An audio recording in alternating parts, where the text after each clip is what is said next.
point of this video was to help figure out what bike was faster and how they were performing in different sections. So it was kind of funny when I played the first 2 sections of trail and they were damn near frame by frame, like exactly the same. And I honestly think that's more of a byproduct of the trail than anything else. The bikes do feel a lot different, but I feel like that trail has quite a bit of support in the berms and there's not a lot of line choice. And as long as you're kind of committing to the line, like, I don't know, I feel like a lot of bikes could go the same speed on this course, but I was surprised to find that they were like damn near exactly the same, even though they were giving off different feelings. So I don't know, it's just funny. We're trying to nerd out on bikes and figure out which one's faster and which one's better. And, you know, sometimes the data suggests that it doesn't matter. But I would say the biggest difference as far as like in sections that the bikes, you know, felt different is in kind of the waterfall section near the end of the first half of the trail. It's kind of a steeper section with a drop, and it's pretty rough into 2 right-hand corners. And here the Geometron felt a lot more composed. I have a slow-mo clip of me hitting it on the Enduro, and you can kind of tell as I'm breaking into those holes, like the fork kind of bottoms out and I get thrown forward on the bike. And on the Geometron, I think the suspension behaved fairly similarly, but I never got that feeling of getting like thrown forward. And, you know, the bikes essentially went the same speed through there, so it's like, it's a feeling, but it doesn't necessarily mean it's faster or better. But I think once, you know, if that was a section that was repeated over and over again and, you know, there weren't supported corners at the end, I feel like I would have been able to be more precise and composed on my braking and ride it a little bit better. And then the next biggest difference in between the 2 bikes was the corner afterwards, that second right-hander where you kind of set up into that next left-hander.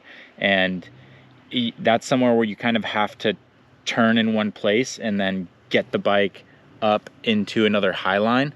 And the Geometron just felt long for that corner. Once the front end was in it, it felt like the back end wasn't in it yet. Then once the front end was out of it, the rear end was, so it's just, it was harder to time that corner on the Geometron. The Enduro, I feel like I was pretty inconsistent in that corner, but I was actually able to get it good that lap. But you could choose one place to corner that bike, and I was able to get it good a couple times. It was just a different feeling in that corner. Then there's this last section of trail. This is where the Geometron had the clearest advantage over the Enduro. But as you can see, I did make a mistake on the Enduro lap. And it was a mistake, but I also felt a lot better coming into that corner on the Geometron. It was just a little tough to time where I wanted to like drive that corner, because on the Enduro, it felt like the front was a little hesitant on the way in. So then I was kind of like over the front a little bit, and then the timing was just a little off and the back end stepped out and it had a bit of a moment.